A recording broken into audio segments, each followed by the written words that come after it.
नमस्कार प्यारे साथियों। भारतीय भूगोल की सीरीज में एक बार फिर से आपका स्वागत करता हूं। मैं एलएस जादौन, सत्यम क्लासेज दौसा से। भारतीय भूगोल की इस श्रृंखला में पिछले वीडियो में हमने भारत के सामान्य परिचय, स्थिति और विस्तार के बारे में कुछ चर्चाएं की और उस वीडियो में हमने जाना कि भारत का एक विस्तार कहां से कहां तक फैला हुआ है, भारत के अंतिमतम बिंदु कौन कौन से हैं, और इस क्रम में हमने ये भी देखा कि भारत का विस्तार उत्तर में जम्मू कश्मीर से लेकर दक्षिण में मुख्य भूमि पर तमिलनाडु तक और अंतिम रूप से कहां तक फैला हुआ है, अंडमान निकोबार द्वीप समूह तक, यानी निकोबार पर ग्रेट निकोबार द्वीप समूह के ऊपर। साथ ही साथ हमने देखा कि पश्चिम में गुजरात से लेकर और पूर्व में भारत का विस्तार अरुणाचल प्रदेश तक फैला हुआ था। इसके अलावा हमने पिछले वीडियो में ये भी चर्चा की कि भारत का क्षेत्रफल कितना है, भारत की लंबाई और चौड़ाई कितनी है। तो इन बातों की चर्चा हम पिछले वीडियो में कर चुके हैं। उसी वीडियो पर आगे अब हम बढ़ते हुए आज जानेंगे भारत की स्थिति के बारे में, और वो स्थिति होगी अक्षांश और देशांतर के संबंध में, यानी कि भारत का अक्षांश और देशांतरीय विस्तार, या कह सकते हैं कि अक्षांश और देशांतरीय स्थिति क्या है। तो इस बारे में आज हम इस वीडियो के अंदर जानने वाले हैं। तो चलिए शुरू करते हैं इस वीडियो पर ज़्यादा विलंब ना करते हुए। और अक्षांश और देशांतरीय स्थिति को जानने से पहले हम ये जान लेते हैं कि आखिर अक्षांश और देशांतर होते क्या हैं, क्योंकि अक्षांश और देशांतर को समझना हमारे लिए थोड़ा ज़रूरी है। तभी हमें भारत के संदर्भ में इन अक्षांश और देशांतरों का पता चलेगा कि इनकी स्थिति भारत में क्या रहने वाली है, और विश्व के इस मानचित्र पर भारत अक्षांश और देशांतर के आधार पर किस दिशा में और कहां पर स्थित है। तो चलिए शुरू करते हैं। सबसे पहले जानते हैं कि अक्षांश क्या है। तो देखिए, इस बात को आप नोट भी कर सकते हैं, क्योंकि अक्षांश और देशांतर पर एक टॉपिक है पूरा का पूरा भारतीय भूगोल के अलावा, जो हम विश्व का भूगोल पढ़ेंगे पटवार और राजस्थान पुलिस के सिलेबस में। हालांकि पटवार सिलेबस में ये नहीं है, लेकिन राजस्थान पुलिस के सिलेबस में टॉपिक है कि अक्षांश और देशांतर को लेकर। तो थोड़ा बहुत हम यहाँ जान लेते हैं। तो अक्षांश क्या है? अगर सीधी सीधी अक्षांश की एक परिभाषा लिखें तो अक्षांशीय रेखाएं एक काल्पनिक रेखाएं होती हैं, यानी कि अक्षांश एक काल्पनिक रेखा के रूप में होते हैं। यानी अक्षांश क्या है? काल्पनिक रेखाएं होती हैं। अक्षांश काल्पनिक रेखाएं होती हैं।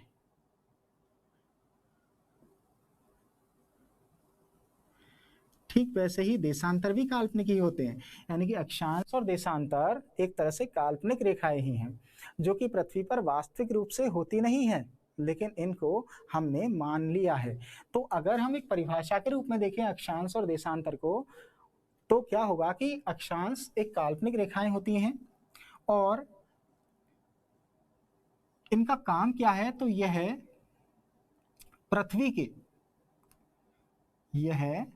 पृथ्वी के किसी भी हिस्से के, पृथ्वी के किसी भी हिस्से, या हम कह सकते हैं भाग, तो पृथ्वी के किसी भी भाग के कोणीय माप को प्रदर्शित करती हैं। किसको प्रदर्शित करती हैं? कोणीय माप को।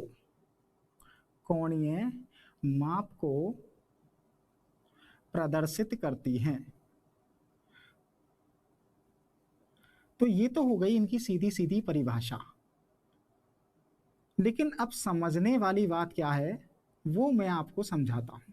देखिए, अगर पूछ लिया जाए कि अक्षांश क्या है, तो अक्षांश एक काल्पनिक रेखाएं हैं जो पृथ्वी के किसी भी हिस्से या किसी भी भाग के कोणीय माप को प्रदर्शित करती है। अब देखिए कैसे करती हैं ये देख लेते हैं।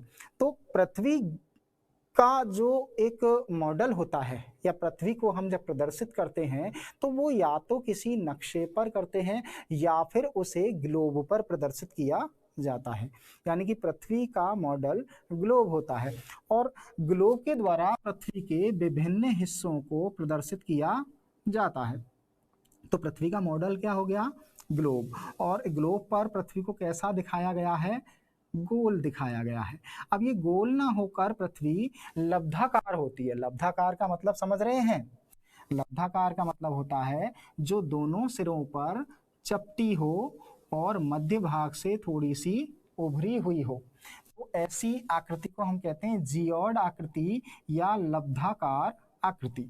मैं बहुत ही आराम से आप लोगों को समझाते हुए चलूंगा और कोई जल्दीबाजी हमें नहीं करनी है। तो देखो यहाँ दोनों सिरों पर ये पृथ्वी हल्की सी क्या होती है? चपटी, जबकि मध्य वाले भाग से थोड़ी सी उभरी हुई होती है और इस आकृति को हम बोलते हैं लब्धाकार आकृति।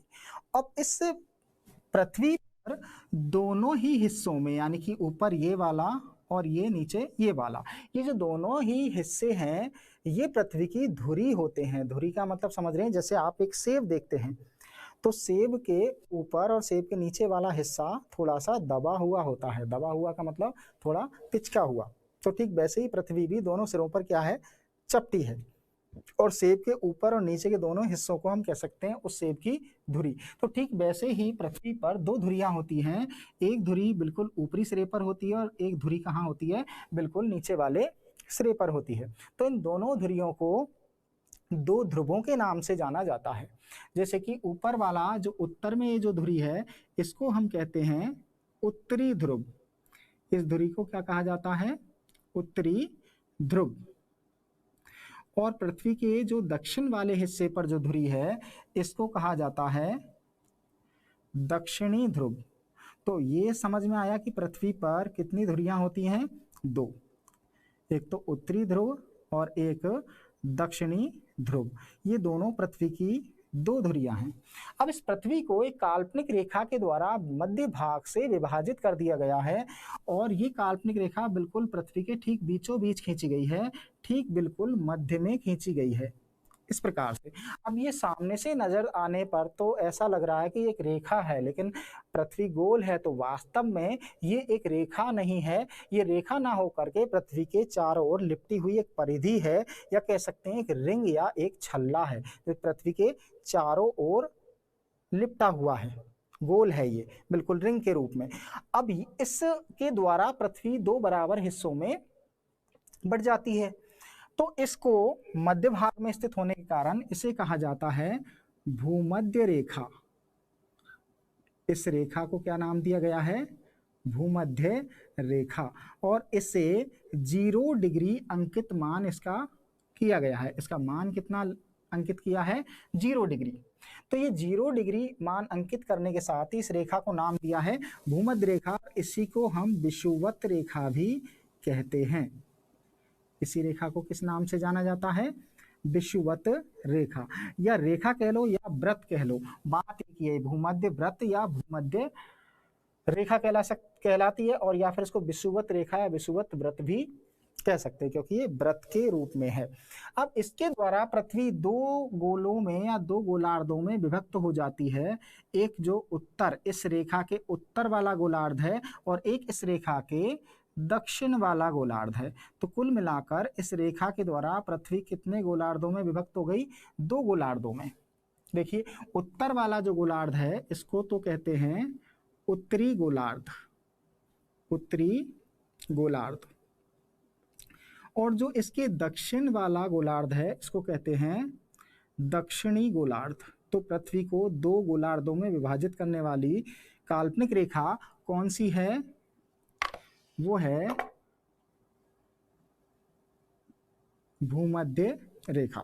तो दो गोलार्धों में पृथ्वी विभाजित हो जाती है, उत्तरी गोलार्ध और दक्षिणी गोलार्ध। अब देखिए बात हम कर रहे हैं अक्षांश की, कि अक्षांश काल्पनिक रेखाएं हैं जो पृथ्वी के किसी भी भूभाग के कोणीय माप को प्रदर्शित करती हैं। यहाँ पर ये भूमध्य रेखा भी एक प्रकार से अक्षांशीय रेखा ही मानी जाती है।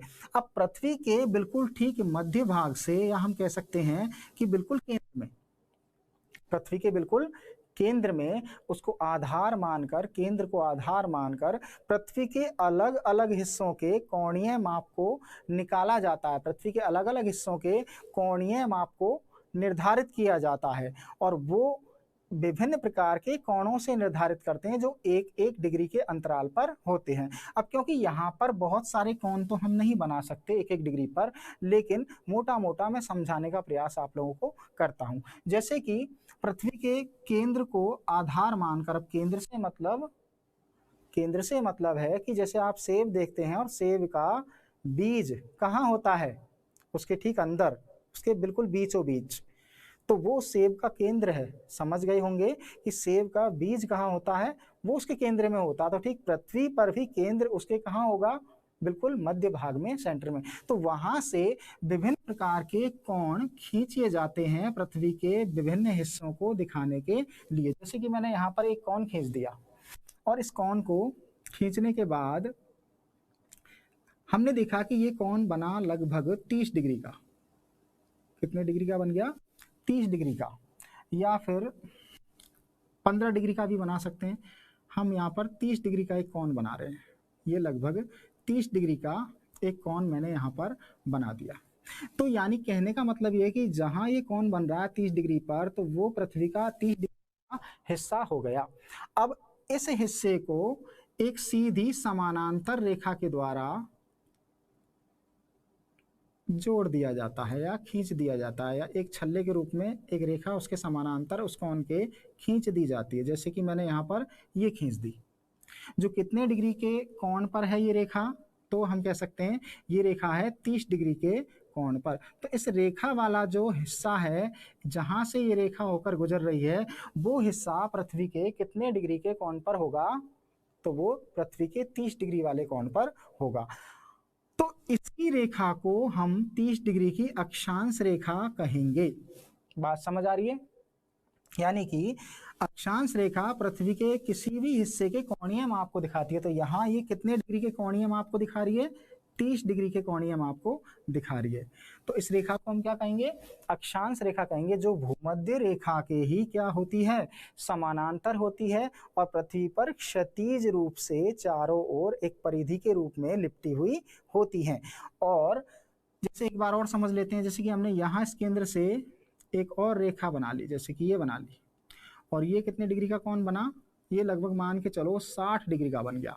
और यहाँ से भी हमने सीधी एक रेखा खींची, तो अब ये जो सीधी रेखा है वो कितने डिग्री के कोण को बता रही है, 60 डिग्री के कोण को। तो हम इसको क्या कहेंगे, ये 60 डिग्री का अक्षांश है। तो पृथ्वी का ये हिस्सा जहां से ये रेखा गुजर रही है वो कितने डिग्री के अक्षांश पर है, 60 डिग्री के अक्षांश पर। और ये भूमध्य रेखा की क्या है, समानांतर है, बिल्कुल सीधी और क्षैतिज रूप से है। अब आप कहेंगे कि उत्तरी ध्रुव तक कुल कितने अक्षांश खींचे जा सकते हैं। तो उत्तरी ध्रुव पर अगर हम देखें यहाँ पर, तो कितने डिग्री का कोण बनेगा, तो यहाँ ये लगभग 90 डिग्री का कोण बन गया। देखो कितने डिग्री का कोण बन गया, पूरा 90 डिग्री का। तो कहने का मतलब ये है कि यहाँ उत्तरी ध्रुव तक कुल कितने डिग्री का कोण बन सकता है, 90 डिग्री का। तो यहाँ जो रेखा खींची जाएगी, अब यहाँ देखो उत्तरी ध्रुव पर बिल्कुल ठीक ऊपर हम आ चुके हैं पृथ्वी की धुरी पर, तो अब यहाँ कोई रेखा तो खींचेगी नहीं, यहाँ पर तो सीधा बिंदु अंकित होगा। तो यहाँ एक बिंदु हम लगा दें, तो ये जो बिंदु बन रहा है ऊपर ही ऊपर, ये कितने डिग्री पर बनेगा, 90 डिग्री पर। तो कहने का मतलब कि पृथ्वी के ध्रुव पर, या वो उत्तरी ध्रुव हो या दक्षिण वाला ध्रुव हो, इन दोनों ही ध्रुवों पर जो अक्षांश होता है वो बिंदु के रूप में होता है। और अंतिम रूप से कितने डिग्री तक अक्षांश खींचे जा सकते हैं, उत्तरी ध्रुव या दक्षिणी ध्रुव तक, तो 90 डिग्री तक अंतिम अक्षांश खींचे जा सकते हैं। जैसे कि यहाँ पर अंतिम रूप से जो अक्षांश खींचा गया है वो कितने डिग्री पर है, 90 डिग्री पर। अब इससे ज्यादा अक्षांश नहीं खींचे जाएंगे। ठीक ऐसे ही यही स्थिति दक्षिणी गोलार्ध में होगी, और दक्षिणी गोलार्ध में भी अंतिम अक्षांश कितने डिग्री तक खींचा जाएगा, दक्षिणी ध्रुव तक वही 90 डिग्री तक खींचा जाएगा। तो इस प्रकार से यहाँ मैंने 30 डिग्री, 60 डिग्री और 90 डिग्री के तीन ही अक्षांश बनाए हैं, लेकिन वास्तव में 90 डिग्री तक प्रत्येक अक्षांश एक एक डिग्री के अंतराल पर होता है। यानी कि 1 डिग्री, 2 डिग्री, 3 डिग्री, 4, 5, 6, इस प्रकार से कितने हो जाते हैं अंतिम रूप से, 90। तो अब देखो, अब मैं यहाँ पर 90 तो नहीं, लेकिन कुछ अक्षांश बना रहा हूं, जिससे कि आपको अक्षांशीय रेखाएं समझ में और अच्छे से आ जाएंगी। तो ये देखिए कि ये तो थी भूमध्य रेखा, और यहां से भूमध्य रेखा के ही समानांतर, भूमध्य रेखा के ही क्या, समानांतर एक एक डिग्री के अंतराल पर क्षैतिज रूप से जो रेखाएं खींची जाती हैं और जो पृथ्वी के विभिन्न हिस्सों के कोणीय माप को निर्धारित करती हैं, उन रेखाओं को अक्षांशीय रेखा कहा जाता है। ये एक एक डिग्री पर होती हैं, 1 2 3 4 इस प्रकार से, और ऊपर अंतिम रूप से कितने डिग्री तक होती हैं, 90 डिग्री तक होती हैं। यानी कि अक्षांशों की संख्या उत्तरी गोलार्ध में अंतिम रूप से कितनी होगी, 90।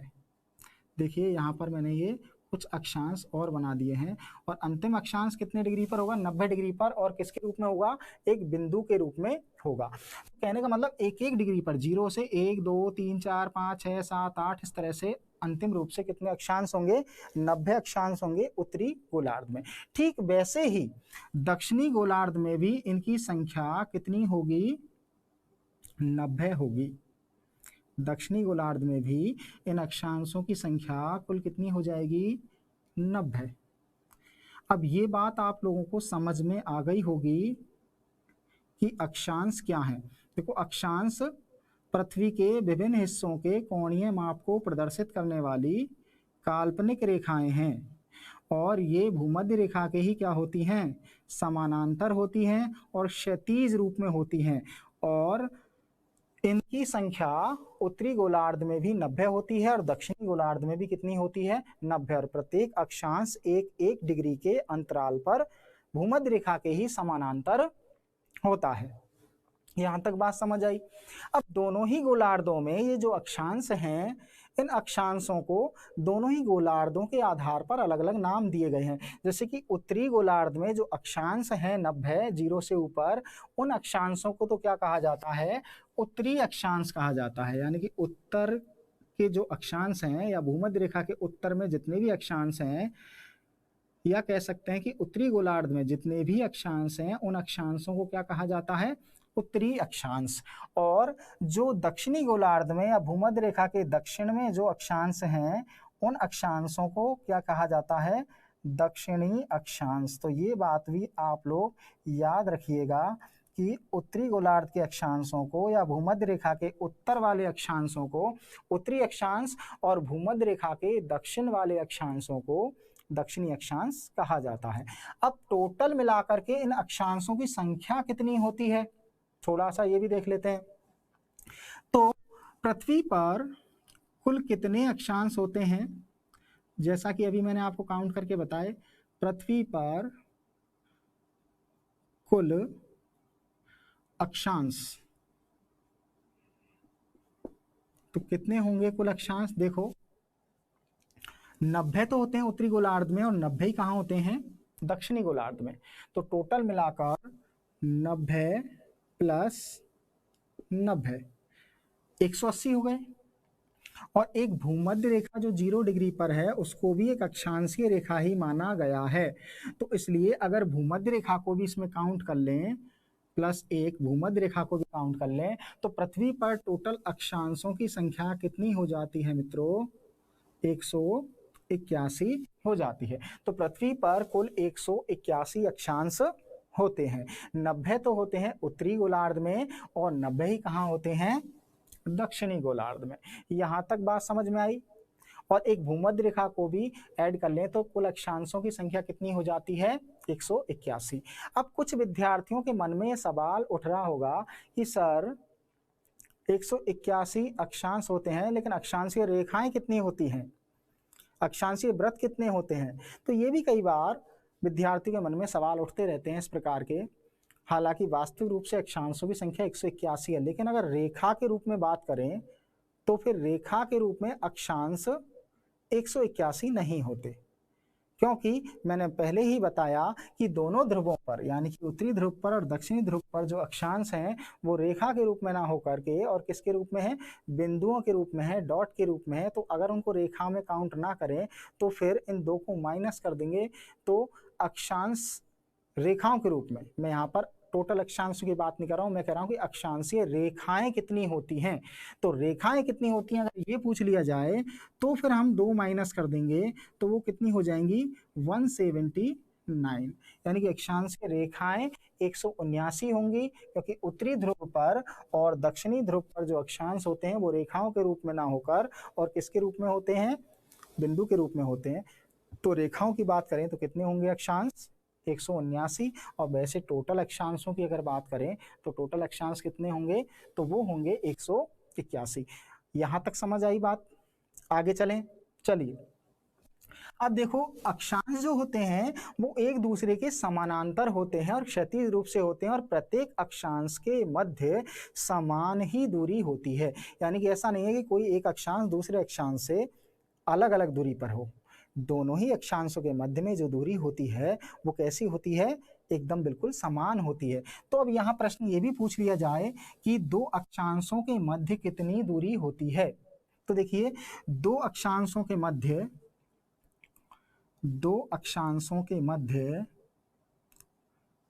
111 किलोमीटर की दूरी होती है।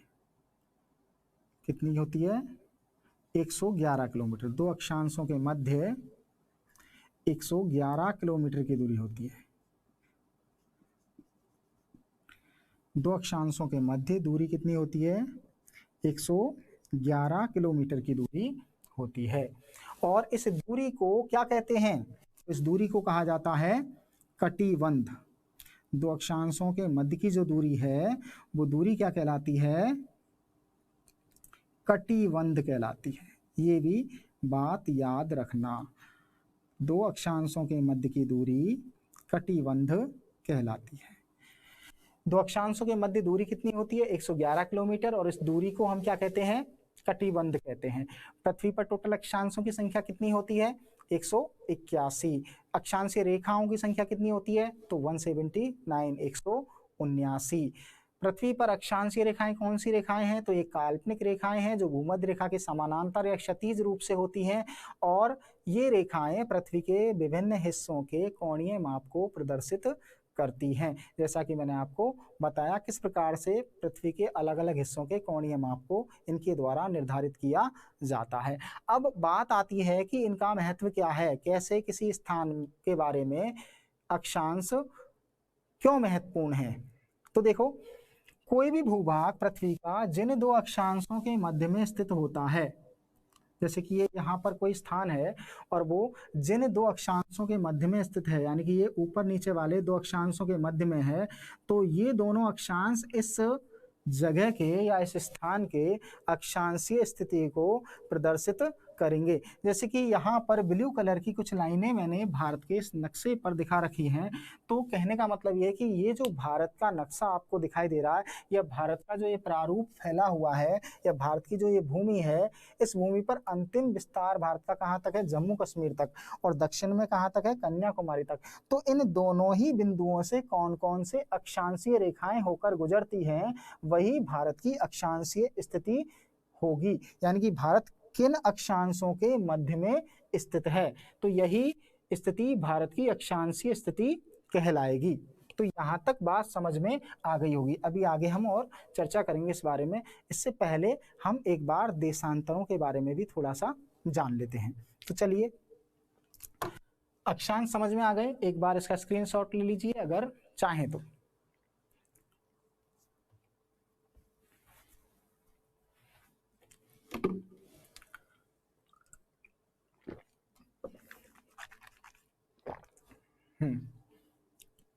अब देशांतर की बात करते हैं।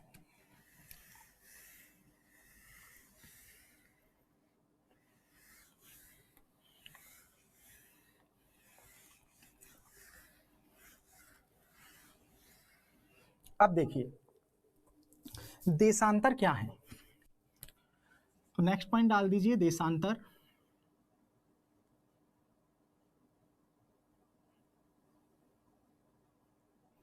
अब देखिए, देशांतर जिस प्रकार से अक्षांश काल्पनिक रेखाएं हैं, उसी प्रकार से देशांतर भी एक प्रकार की काल्पनिक रेखाएं हैं जो पृथ्वी पर चापाकार रूप में होती हैं, और ये उत्तरी ध्रुव से दक्षिणी ध्रुव को मिलाने वाली रेखाएं होती हैं, और इनके द्वारा पृथ्वी पर समय का निर्धारण किया जाता है।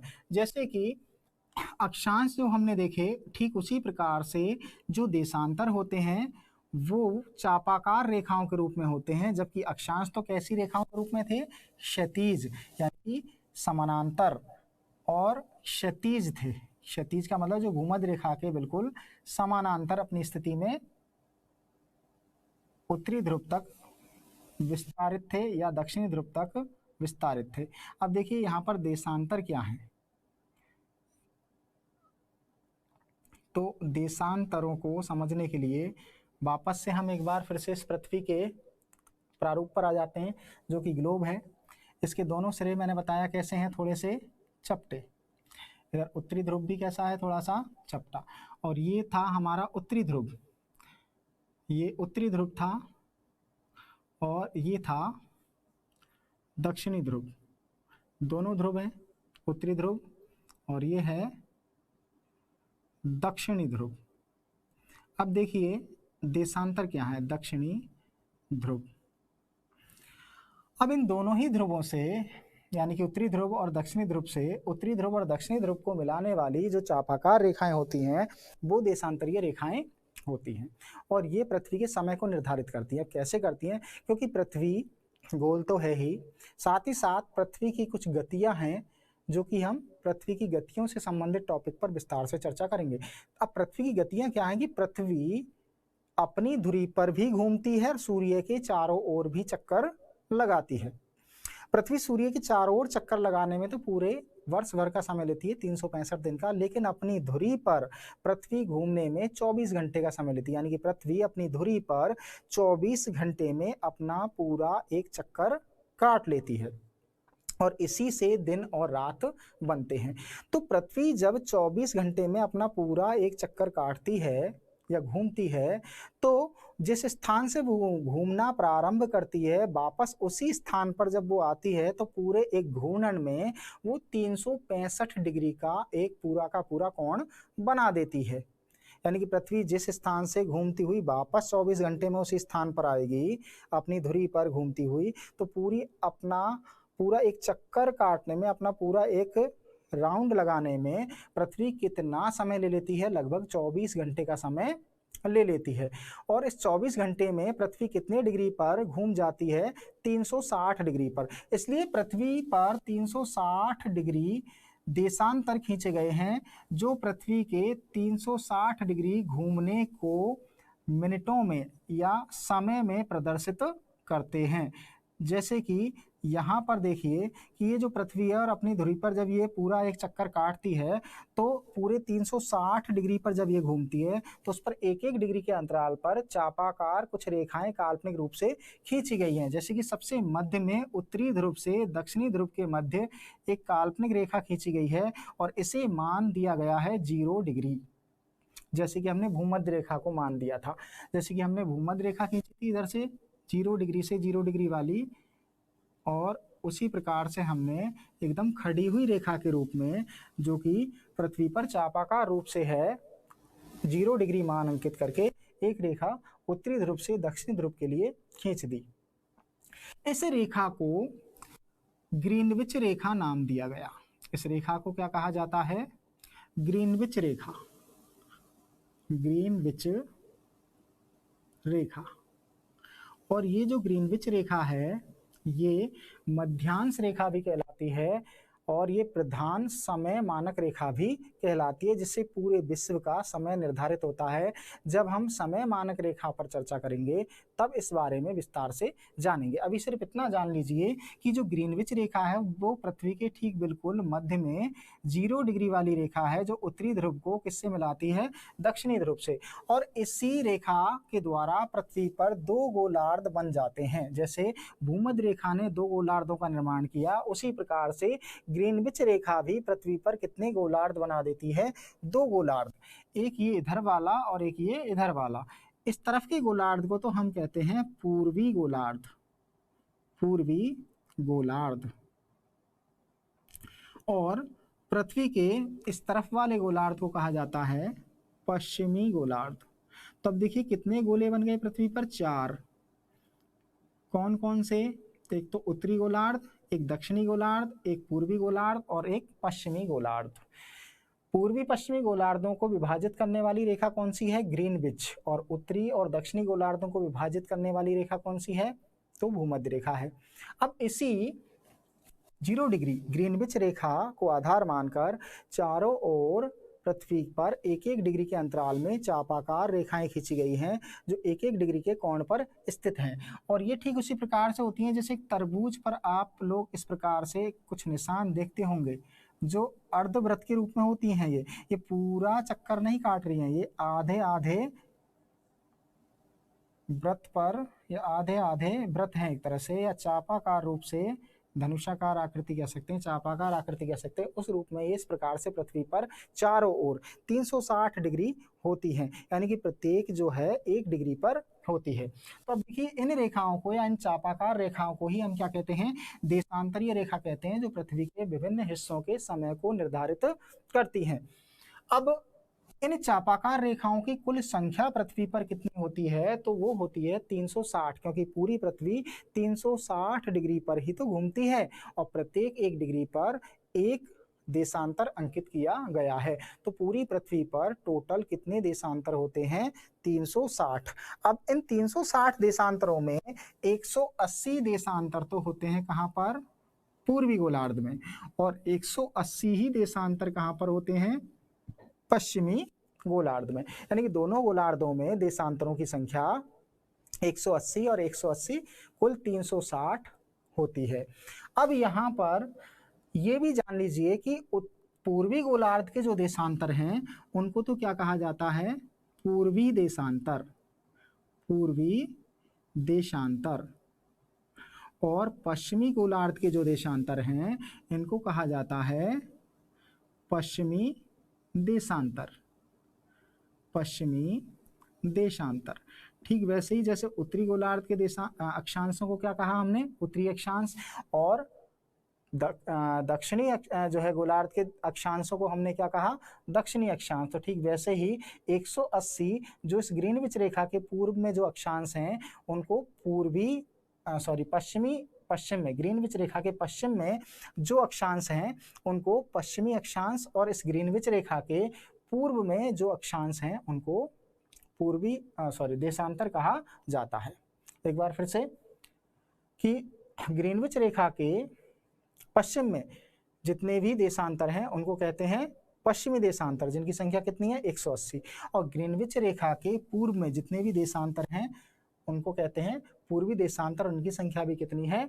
180। तो यहां तक बात समझ आई।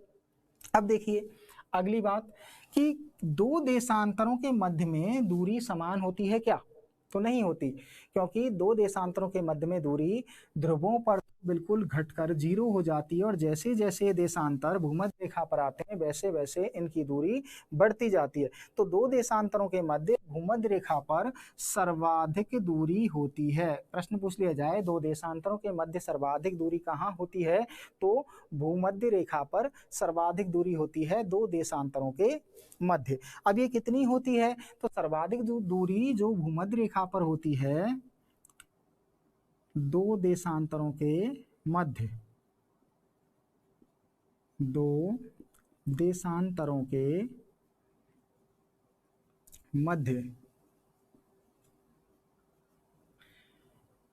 भूमध्य रेखा पर सर्वाधिक दूरी होती है। पहली चीज तो भूमध्य रेखा पर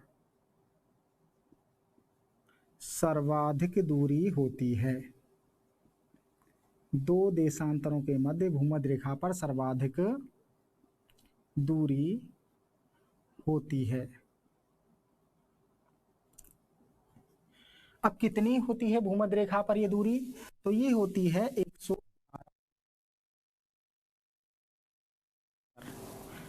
अब इस दूरी को क्या कहते हैं?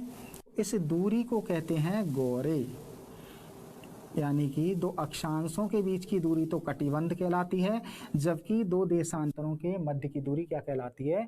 गौरे कहलाती है। तो यहाँ तक ये बात समझ आई। अब इनका महत्व कैसे है स्थिति को दिखाने के लिए? वैसे तो इनका प्रॉपर जो काम है देशांतरों का वो तो है समय का निर्धारण करना, हम समय मानक रेखा पर इसकी चर्चा करेंगे।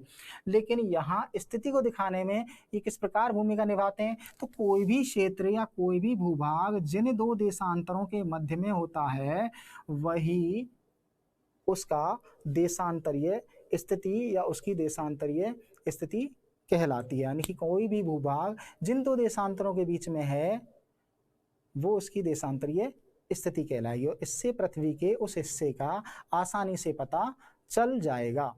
तो यहाँ तक आशा करता हूँ आप लोगों को ये बात समझ आई होगी।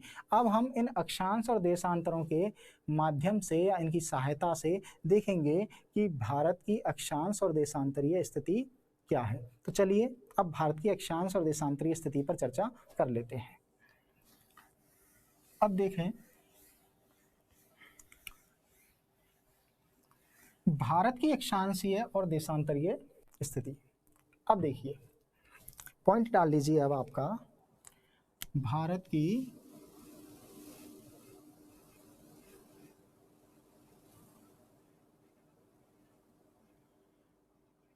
अक्षांश एवं देशांतरीय स्थिति।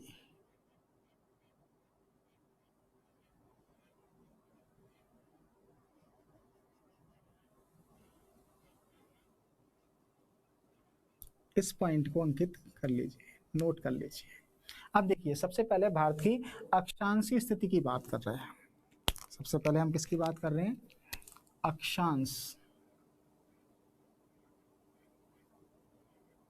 अक्षांशीय स्थिति। अक्षांशीय स्थिति। अब अक्षांशीय स्थिति में हम ये देखेंगे कि भारत की अक्षांशीय स्थिति क्या है। तो देखिए भारत की अक्षांशीय स्थिति से मतलब कि भारत दो अक्षांशों के मध्य में स्थित है। तो अब भारत किन दो अक्षांशों के मध्य में स्थित है? तो ये अक्षांश वो होंगे जो भारत के अंतिम बिंदुओं से होकर गुजर रहे होंगे। यानी कि भारत के अंतिम बिंदुओं से जो जो अक्षांश होकर गुजरते हैं और जो जो देशांतर भारत के अंतिम बिंदुओं तक टच करके निकलते हैं वही भारत के अक्षांश और देशांतर कहलाएंगे। तो यहाँ पर हम देखिए भारत के कुछ अंतिम बिंदुओं को यहाँ अंकित कर रहे हैं कि भारत का विस्तार उत्तर में, हम पिछले वीडियो में जान चुके हैं कि उत्तर में भारत का विस्तार कहाँ तक था। तो यहाँ उत्तर में भारत का जो विस्तार था उत्तर में वो कहाँ तक था? इंदिरा कौल तक। और ये इंदिरा कौल जो उत्तर में स्थित बिंदु है भारत का वो कहाँ पर था? जम्मू कश्मीर राज्य में। तो इंदिरा कौल ये भारत का उत्तरी बिंदु है। तो एक तो अक्षांश जो इंदिरा कौल से गुजर रहा है वो भारत का अंतिम अक्षांश कहलाएगा उत्तर में। और दक्षिण में अगर हम देखें तो मुख्य भूमि पर जो दक्षिण वाला बिंदु था भारत का वो कौन सा था? कन्याकुमारी, जिसको कैप कैमोरिन भी कहते हैं। कन्याकुमारी, या इस कन्याकुमारी को और किस नाम से जाना जाता है वर्तमान में? कुमारी अंतरीप या कैप कैमोरिन। कन्याकुमारी या कुमारी अंतरीप। और ये कौन से राज्य में पड़ता है? तो ये तमिलनाडु में पड़ता है। कैप कैमोरिन या कुमारी अंतरीप। तो अब यहां से कौन सा अक्षांश होकर गुजर रहा है? अंतिम बिंदु में उत्तर वाले अंतिम बिंदु से कौन सा अक्षांश होकर गुजर रहा है? ये बिंदु तो कौन सा हो गया? दक्षिण वाला। और ये कहां पर है कैप कैमोरिन? तमिलनाडु में है। तमिलनाडु। और ये भारत का दक्षिण वाला छोर है।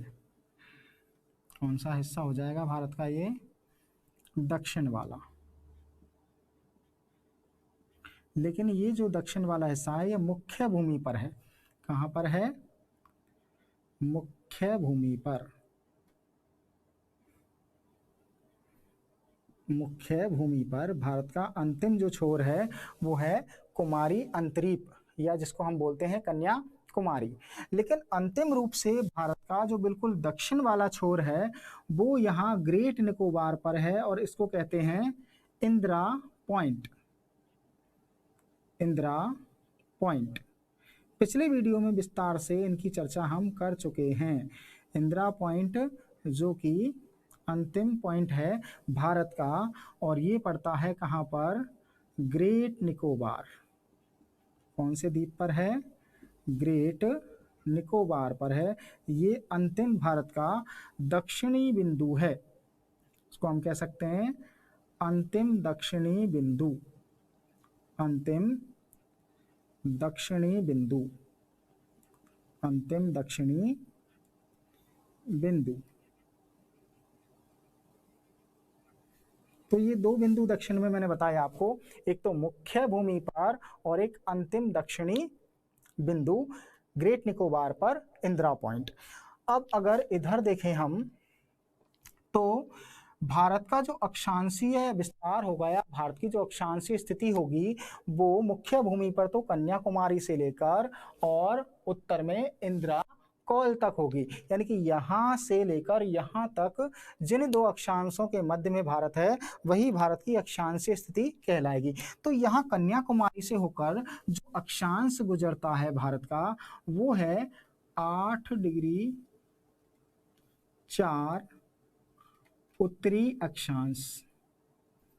8 डिग्री 4 उत्तरी अक्षांश, यानी कि भारत का जो मुख्य भूमि पर अक्षांश है वो कितना है, 8 डिग्री 4 उत्तरी अक्षांश। और यहाँ अंतिम रूप से जो इंदिरा कौल से होकर जो अक्षांश गुजरता है भारत में वो अक्षांश कितने डिग्री पर है, 37 डिग्री 6 पर है। यहाँ पर जो अक्षांश होकर गुजरता है वो है 37 डिग्री 6 उत्तरी अक्षांश। यहाँ से जो अक्षांश गुजर रहा है वो कौन सा अक्षांश गुजर रहा है, 37 डिग्री 6 उत्तरी अक्षांश। कहने का मतलब कि भारत 8 डिग्री 4 उत्तरी अक्षांश से 37 डिग्री 6 उत्तरी अक्षांश के मध्य में स्थित है। अब देखो पृथ्वी के आधार पर पहले तो हम अक्षांशीय स्थिति लिख दें कि भारत 8 डिग्री 4 उत्तरी अक्षांश से, उत्तरी 8 डिग्री 4 उत्तरी अक्षांश से 37 डिग्री 6 उत्तरी अक्षांश, उत्तरी अक्षांश के मध्य स्थित है। उत्तरी अक्षांश के मध्य स्थित है, उत्तरी अक्षांश के मध्य स्थित है। तो ये तो हो गया भारत का अक्षांशीय विस्तार। कितने डिग्री से कितने डिग्री, 8 डिग्री 4 उत्तरी अक्षांश से और 37 डिग्री 6 उत्तरी अक्षांश के मध्य। अब देखिए ग्लोब पर अगर हम इसको देखें तो यहाँ ग्लोब हम बना रहे हैं और इस ग्लोब के आधार पर वापस से एक बार अब हम भारत की स्थिति को यहाँ ग्लोब के संबंध में समझते हैं या पृथ्वी के संबंध में समझने की कोशिश करते हैं। अब देखिए ग्लोब पर ये उत्तरी बिंदु हो गया, ये दक्षिणी ध्रुव हो गया और मध्य में से कौन सी रेखा हो गई, ये भूमध्य रेखा हो गई। मैं बहुत ही आराम से समझाऊंगा आपको, हर पॉइंट को धैर्य बनाए रखिए बस। अब देखिए, अब ये जो 0 डिग्री वाली 0 डिग्री पर जो ये रेखा थी इसको क्या कहा गया, भूमध्य रेखा। भूमध्य रेखा। अब इस भूमध्य रेखा के आधार पर हमने देखा दोनों ही गोलार्ध थे, उत्तरी गोलार्ध और दक्षिणी गोलार्ध। उत्तरी गोलार्ध के अक्षांशों को कहा गया उत्तरी अक्षांश और दक्षिणी गोलार्ध के अक्षांशों को क्या कहा जाता है, दक्षिणी अक्षांश। अब थोड़ा सा ये देखिए कि यहाँ भारत की स्थिति के संबंध में कौन से अक्षांश लगते हैं। तो 8 डिग्री 4 उत्तरी अक्षांश और यहाँ 37 डिग्री 6 उत्तरी अक्षांश, यानी कि भारत की जो स्थिति है उसमें उत्तरी अक्षांश लगते हैं।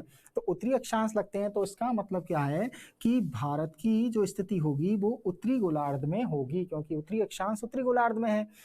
तो अब कितने डिग्री पर है भारत का ये पॉइंट कन्याकुमारी, तो वो 8 डिग्री 4 पर है।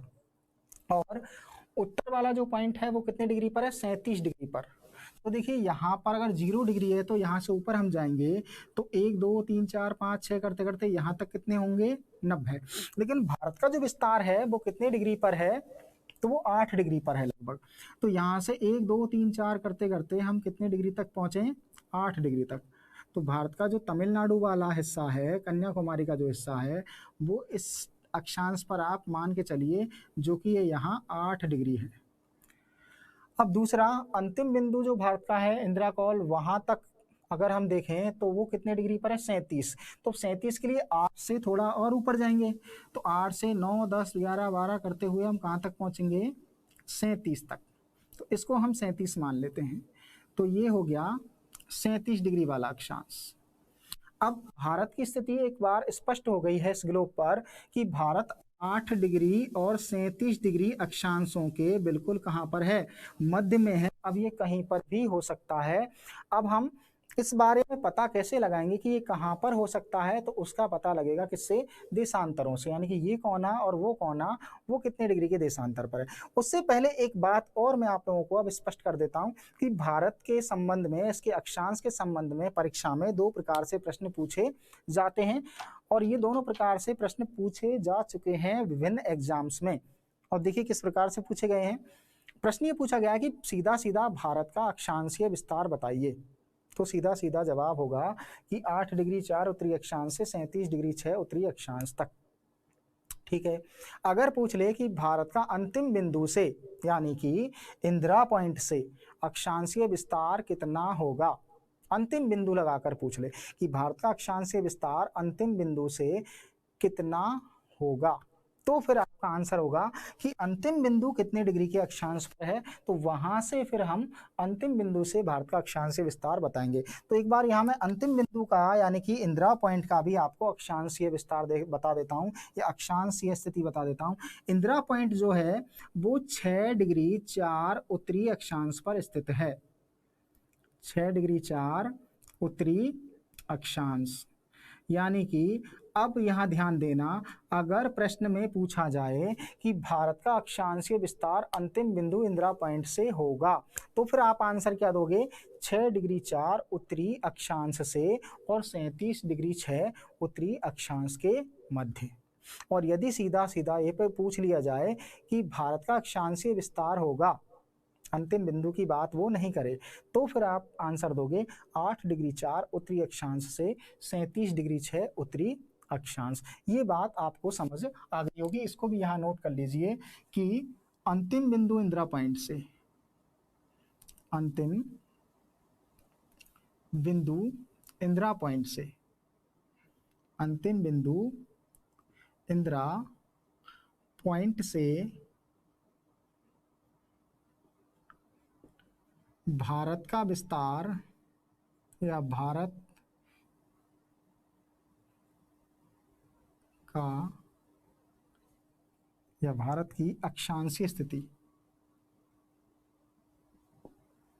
भारत की अक्षांशीय स्थिति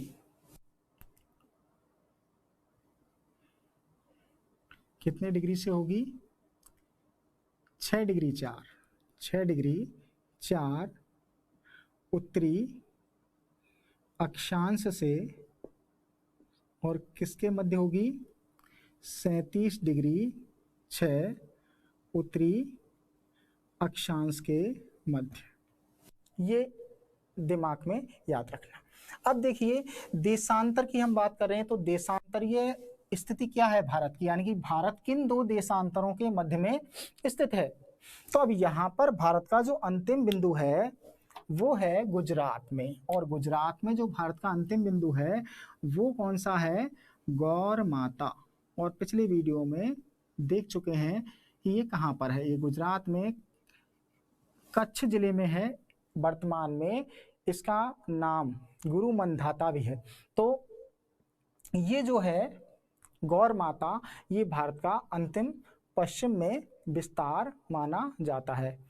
अब ये जो गौर माता है वो गुजरात में स्थित है, और यहां से जो देशांतर गुजरता है वो कितने डिग्री पर स्थित है।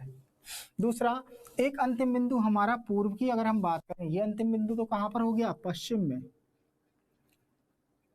ये अंतिम बिंदु है पश्चिम में, और इधर ये अंतिम बिंदु है पूर्व वाला, और यहाँ से जो देशांतर गुजरता है वो पूर्वी बिंदु से गुजरता है। तो पूर्व में ये अरुणाचल प्रदेश है, और इस अरुणाचल प्रदेश में मैंने एक स्थान बताया था आपको, बलांग या बलोंग,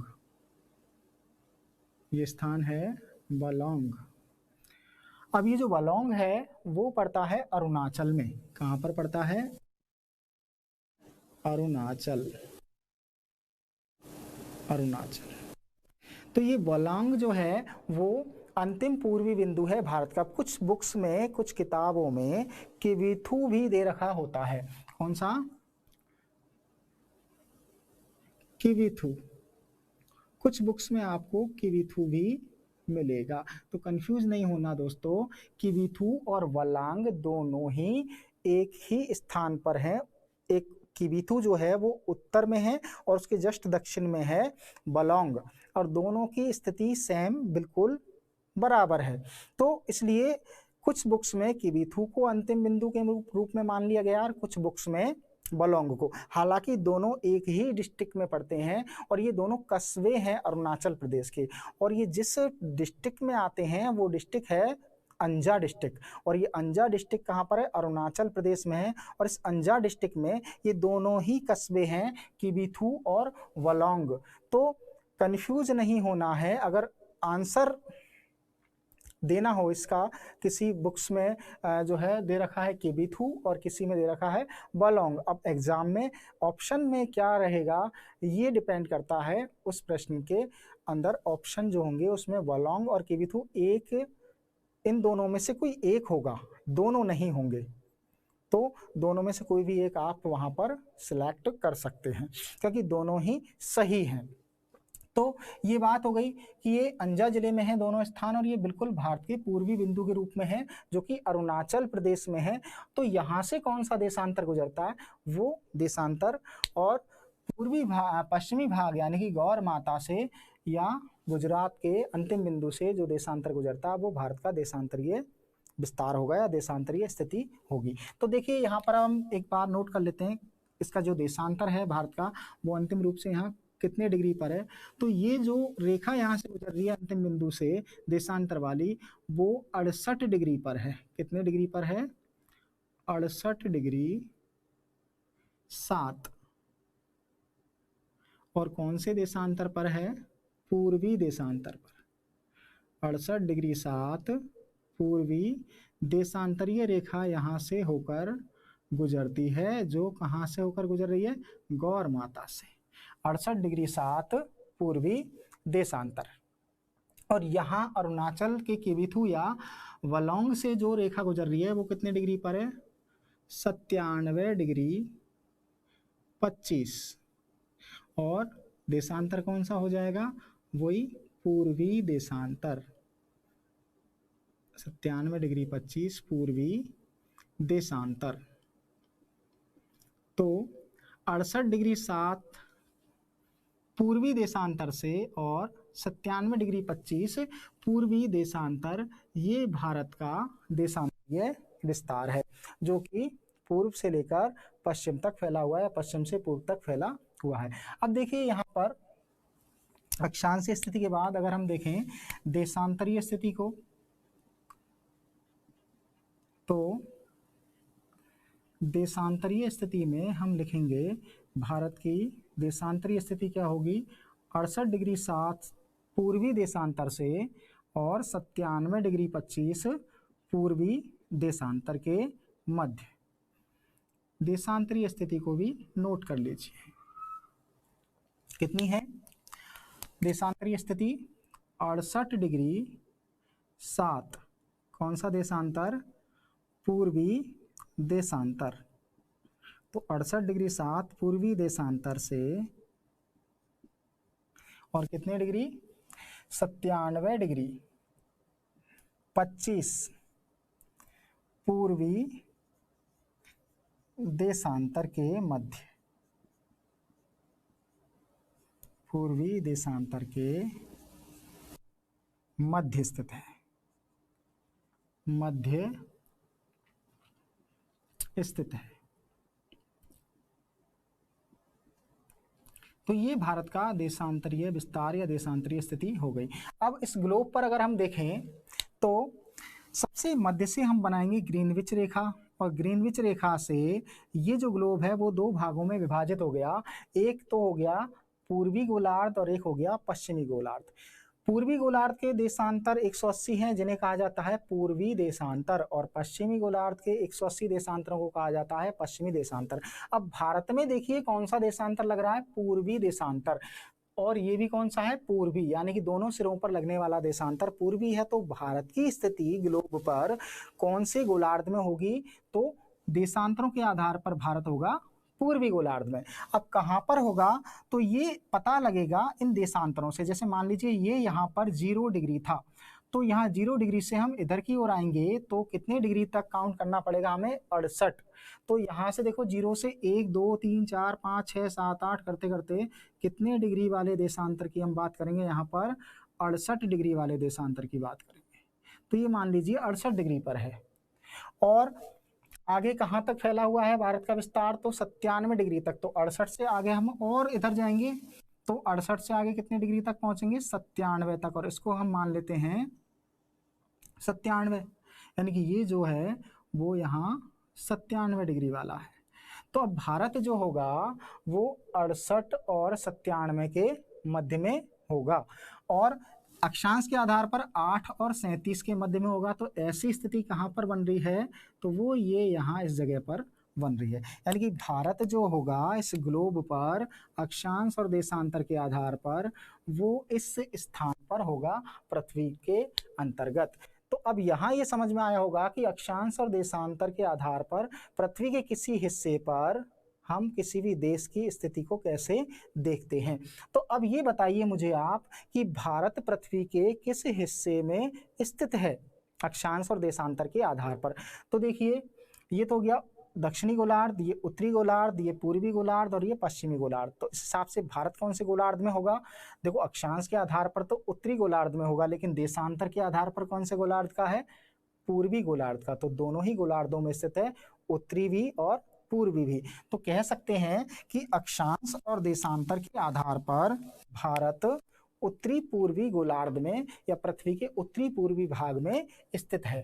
तो उसको भी आप यहाँ नोट डालकर लिख लीजिए कि अक्षांश और देशांतर के आधार पर, अक्षांश और देशांतर के आधार पर भारत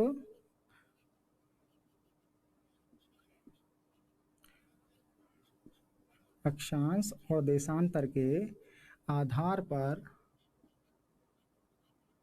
भारत पृथ्वी के उत्तरी और कौन सा गोलार्ध हो गया, पूर्वी। तो उत्तरी पूर्वी गोलार्ध पर स्थित है या गोलार्ध में स्थित है, उत्तरी पूर्वी गोलार्ध का देश है या उत्तरी पूर्वी गोलार्ध में स्थित है।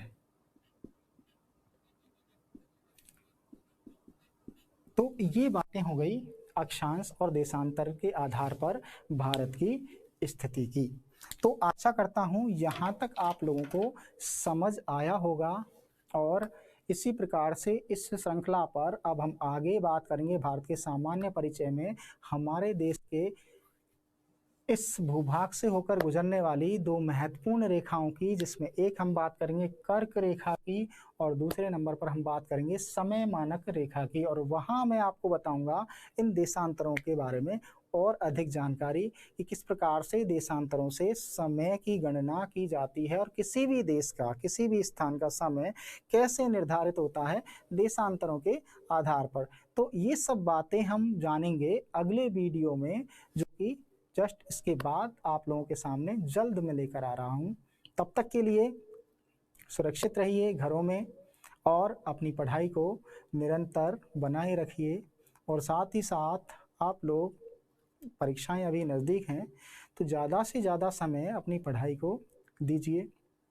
मैं यूं ही आप लोगों के सामने एक एक करके वीडियो बनाता रहूँगा।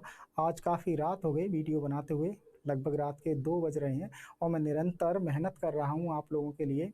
दिन रात मैंने रिकॉर्डिंग्स को अभी बरकरार बनाए रखा हुआ है। मेरी कोशिश है कि मैं जल्द से जल्द आपको सारे के सारे वीडियो अपलोड करूं, जिससे कि आपकी पढ़ाई अच्छे से हो सके। मिलते हैं अगले वीडियो में, तब तक के लिए जय हिंद, जय भारत, शुक्रिया।